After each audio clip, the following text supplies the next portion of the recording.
Hi everybody, I'm Philip and welcome back to Casco Travels. I'd like to explain to you a couple things that you do and don't do while cruising. So stay tuned and we'll be back right after this.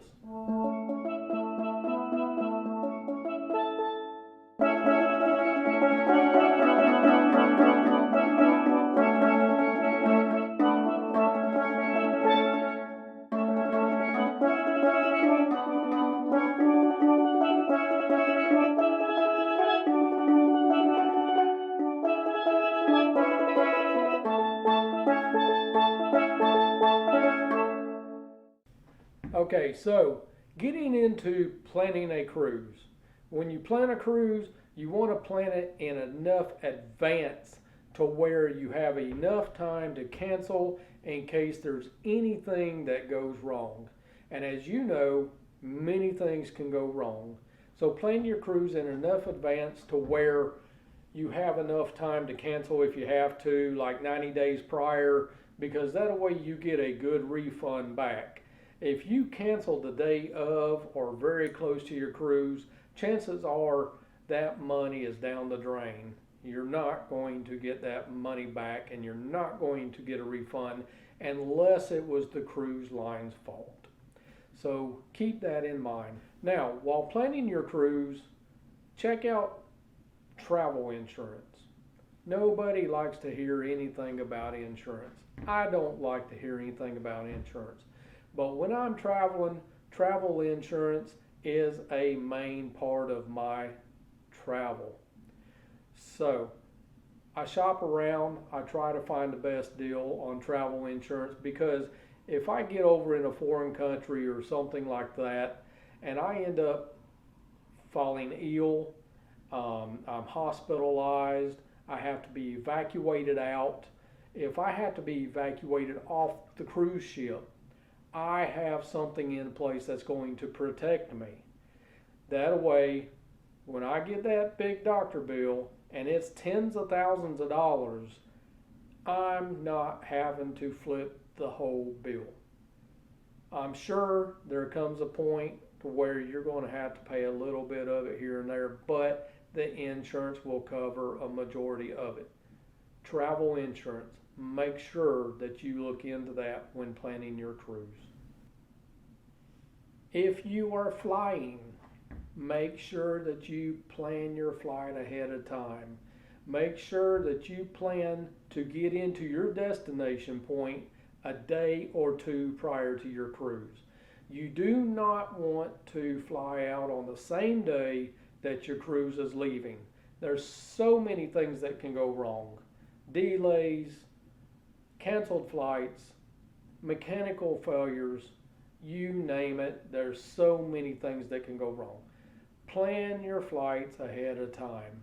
Arrive at your destination prior to your cruise, at least a day. Even if you're driving, drive down the day before.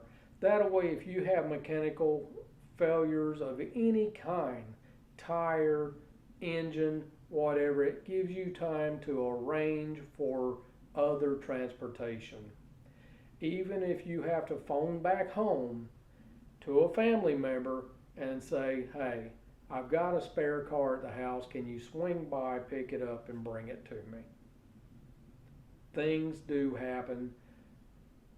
Automobiles, aircraft, it's all man-made. It will break down, I promise.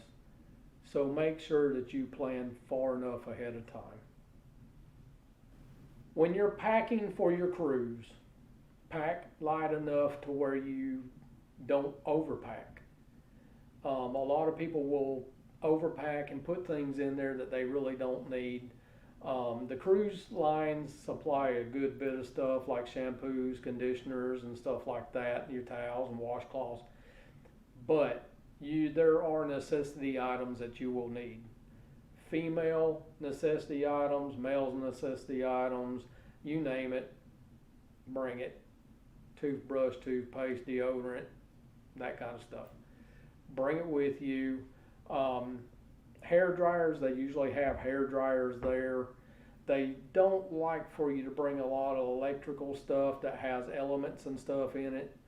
They frown on that quite a bit, but no candles or anything like that either. Maybe the battery operated kind if you have something a little special planned in your room or something. But pack light, as far as clothes and stuff like that, you're not going to need as much as what you think that you've got to bring. Trust me, I've done it. I've took a lot more clothes than what I've needed when I was there. So pack light, that way you don't have to worry about lugging all that luggage around and bringing it with you and stuff like that. Just keep that in mind, and also keep in mind that they do have laundry services on cruise ships. It's a minimal fee, but they will take care of your laundry for you. All right. When it comes time, your app or you'll get an email saying to complete your online check-in. Very, very important. Complete your online check-in so that when you get to your embarkation point and you're checking in, you have no problems. It's smooth. You got all your paperwork, you got your boarding pass printed out, have your passport, your birth certificate, a state issued ID, have all that with you, and you slide right through the check-in process. Next thing you know, you're waiting to board the ship, you're done, you're ready to go, you're fixing to have the time of your life and an enjoyable vacation. All that's done, all that's over with because you had your stuff in order. I'm going to talk to you a little bit about passports and birth certificates on a cruise. You can travel with either if your cruise ship is leaving the U.S., going to port of call, and returning to the U.S. But if your cruise ship is leaving the U.S., going to a port of call, and not returning to the U.S. port, you have to have a passport. So, keeping that in mind, birth certificate, passport, I would recommend traveling with a passport. It's always a good idea because if you get to that destination, and this goes back to travel insurance also, if you get to that destination and you have a medical emergency and you can't board back on the ship, that passport is going to be your ticket home. It's going to alleviate all your problems. It's going to get you to where you can immediately start booking flights or whatever you need to get back home. Because with a birth certificate, there are so many loopholes that you're going to have to get through in order to get back. So, passport. It is very important. It's well worth the money, and it's for 10 years. Why not? I recommend it, and I'm sure that there's a lot of other people out there that travel a lot that will too. Okay, so we've touched on a little bit about the do's that you want to do before boarding your cruise or planning your cruise or whatever. Now, some of the do not things when you start to go on a cruise or when you're on a cruise ship. You do not want to bring your illegal drugs with you. You most likely will not succeed in getting through the checkpoint.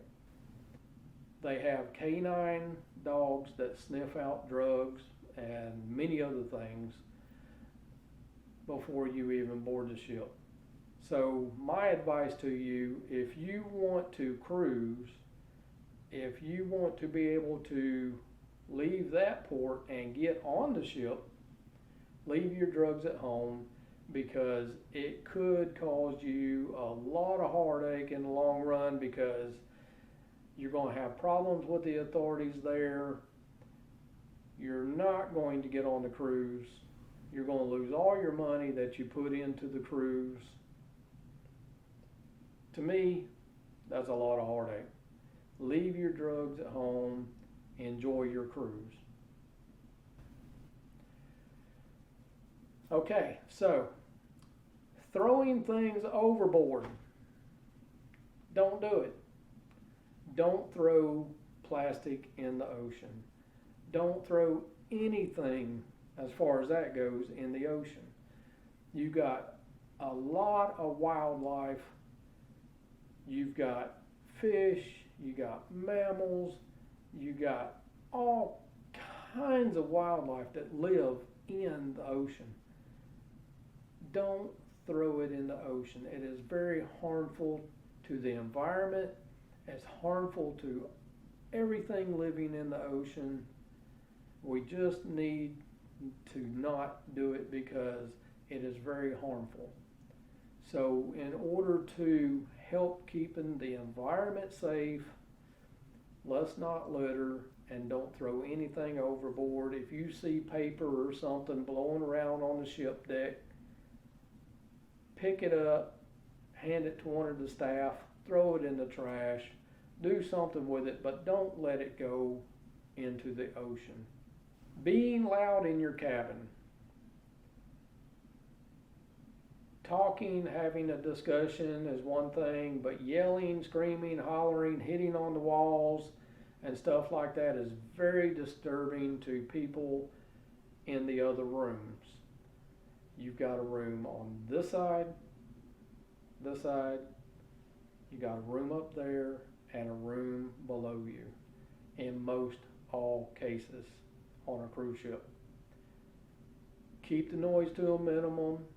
Don't disturb your neighbors, because any kind of loud stomping, moving around, bumping, hitting the walls, that is disturbing the people next to you. That person may have had a bad evening, trying to recuperate and have a nice quiet day in their cabin, and then you may have somebody else that's got seasickness or something like that, or you may just have people in their cabins wanting to just relax away from everything else for the day. Keep the noise to a minimum. Don't disturb your neighbors, and they won't disturb you. Being romantic on your balcony.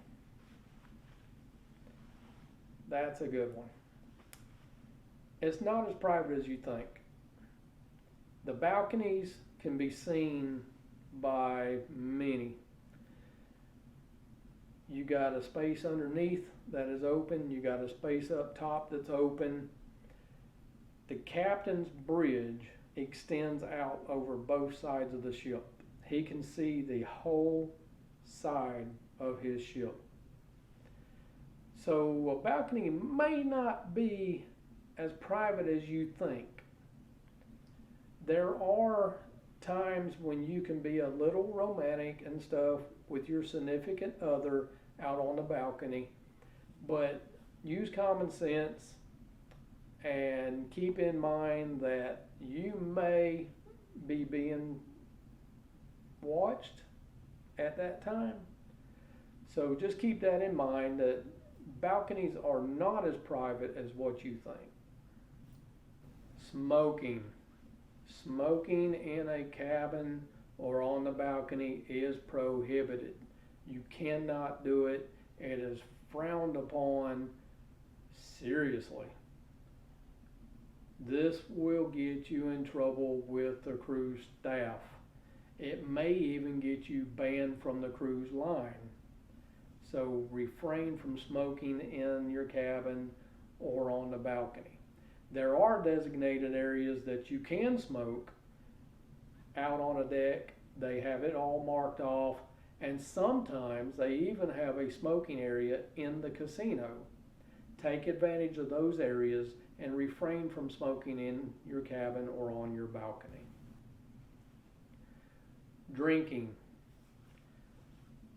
Drinking is a big issue with the cruise lines. They put a limit on how many you can drink, and it's usually around 15. They keep track of this on your ticket, on your sell and sign card, or on your receipt. You'll see the numbers on there adding up from 1 to 15. It tells how many drinks you've consumed that day. They try to keep track of this to try to keep the volume of intoxication down on their cruise lines. Now, there's also a thing called responsible. Being responsible for yourself. Know when you've had enough or know when you've had too much. You don't want to be stumbling around, falling, injuring yourself on the cruise ship. Keep in mind also that there are children on these cruise ships. You don't want to be responsible for causing injury to one of them, or you don't want to be that person that child's looking at the next day going, that's the guy that was falling all over the place last night. We don't want that. So, you know your limit. Watch how much you drink. Have fun. Enjoy yourself. But be responsible. Okay, now, one thing I'm going to add, and it is don't climb on the outside of the ship. It will get you banned from the cruise line. Don't climb from balcony to balcony. Don't climb over the handrails. It's dangerous, people. Don't do it. It's ridiculous. Why in the world would you ever want to go on the other side of the railing on a cruise ship out in the middle of the ocean, out in the middle of nowhere? It makes no sense. Don't do it. I'd like to take this time to ask you to hit that like button, subscribe to my channel, and we got a lot more to bring to you. Enjoy your day, and remember, treat that person like you would want to be treated if you were in their shoes at that time. Y'all have a good day.